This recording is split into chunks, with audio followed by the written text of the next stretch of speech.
nice to see you. We'll play and be happy that we're all here together again. Hello, boys and girls, and welcome back for another week of ELA. Today, we are going to start by warming our brains up and doing a little bit of practice with some skill sets that we've talked about the last couple of weeks. Notice in front of me, I have some of my simple sentences. Our I can statement for this week with our sight words and our sentences is as such: I can read and build simple sentences, okay? I've noticed many of you guys have been doing lots of work with building your sentences. You're doing great work with now transferring your sentences into your notebooks or on pieces of paper. Great job. I've even seen some wonderful illustrations that match up with your sentences, and that's a little bit about what we're going to be talking about this week. When we look up here, one of the things I want you to remember and to consider when you're building your sentences is that there are spaces between the words. Right now, our words are on our flashcards, right? And so it's easy to build those spaces in. But when we start transferring our sentences from flashcards and we start putting them down on notebook paper, please take the time to recall that the spaces have to exist between each word. So I should have an individual something that I'm reading as I point, okay?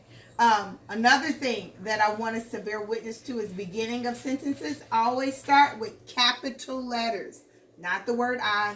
Not all sentences will begin with I, and we'll start talking more and more about that as well. But they have to begin with a capital letter.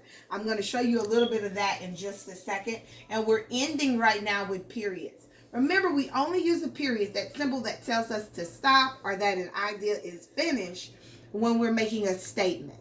A statement is a sentence that tells you something. It's giving you information, okay? It's telling. So we use a period. All right? We're going to read these sentences tomorrow, but I want us to just make sure to pay attention to those two details as you guys are starting to transfer your sentence writing into your notebooks and whatnot. And I'm going to pull this down. We're going to practice building an actual sentence. Let's start with our segmentation of words. I'm going to give you a sentence. You remember this game. I'm going to give you a sentence. You're going to repeat the sentence, and then we're going to count the words we hear in the sentence using the counting the math way. All right? Here we go. Reading is fun. Repeat that sentence back to me. Good. Let's say it together. Reading is fun. Now, let's count the words. Reading is fun. Notice that I'm going from left to right. Even when I'm reading from left to right, top to bottom, okay? So it's 3 words in that sentence. When I build it, I should see 3 words. When I write it, I should see 3 words. All right, here's another one. Water the plants for me. Repeat it. Water the plants for me. One more time. Water the plants for me. Let's count. Water the plants for me. 5 words. 5 words. Good job. Let's try one more. The tire is flat. Repeat. Let's do it together. The tire is flat. Now let's count. The tire is flat. How many words? 4 words. Now let's practice by constructing our own sentence. And we have some new sight words this week. We have our first sight word, the. T-H-E, T-H-E, the. And you'll notice I have more than one the written, because sometimes we're going to use the at the beginning of a sentence, and I wanted to have one written down with a capital T. Okay, so these both say the. This is just a lowercase t, and that's an uppercase T. All right, here's another one. This is one of our connecting words, and. I like milk and cookies. A-N-D. And. Me. M-E spells me.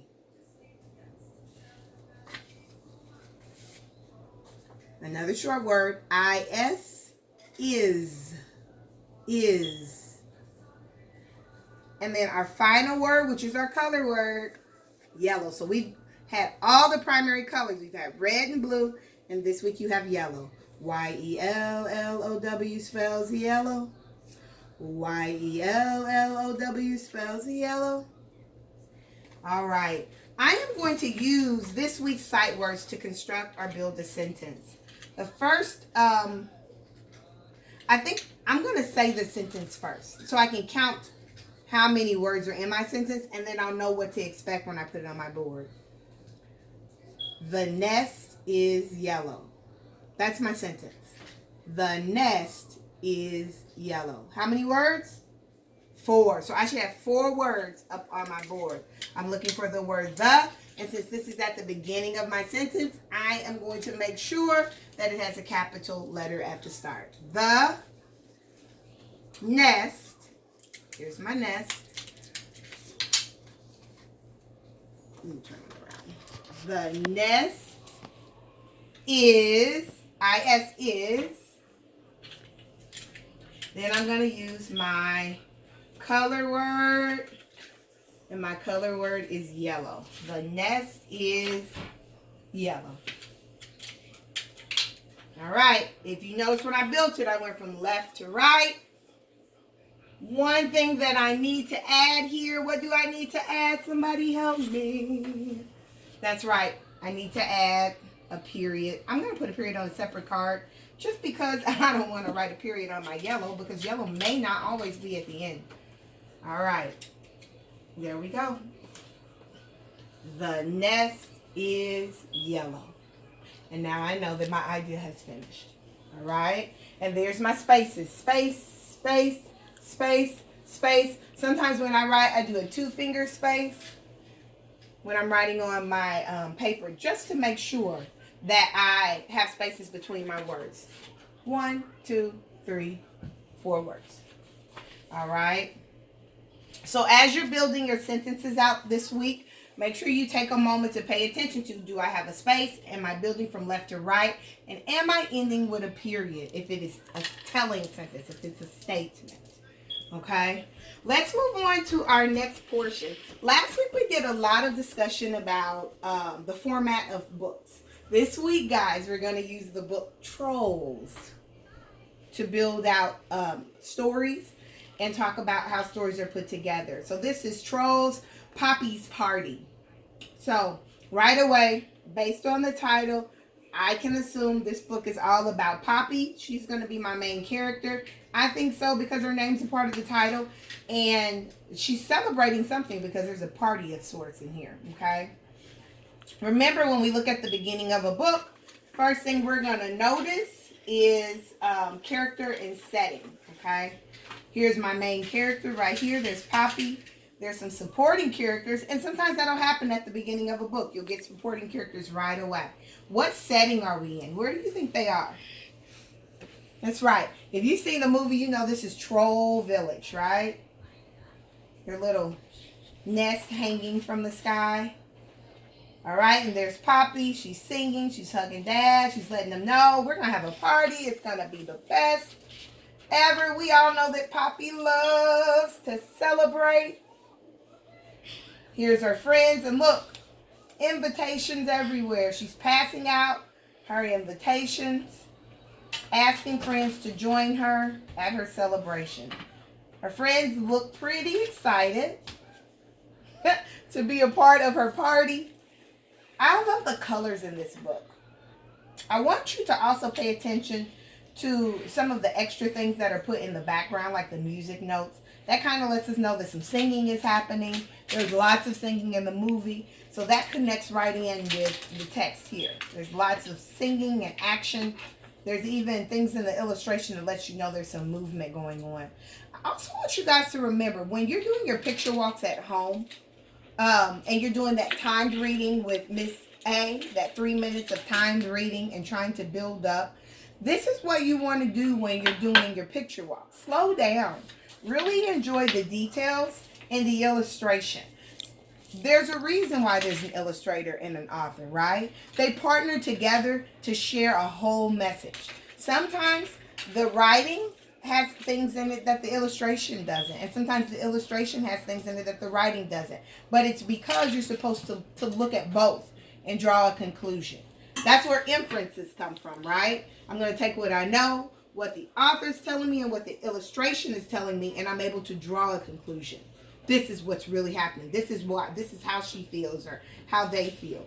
So I want you to really take your time when you're looking through and doing your picture walk. Pay attention to all those details. Everybody on here has a smile on their face. There's music in the back.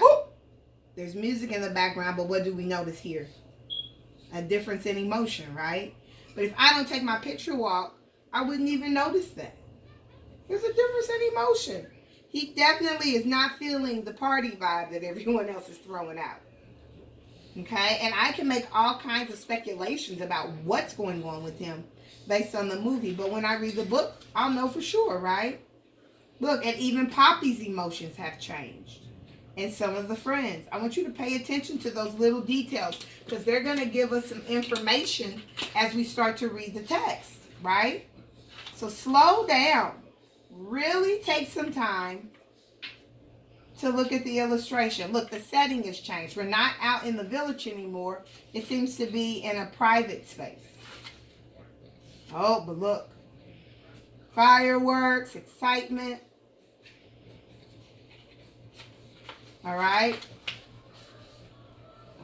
And then there's always the conclusion.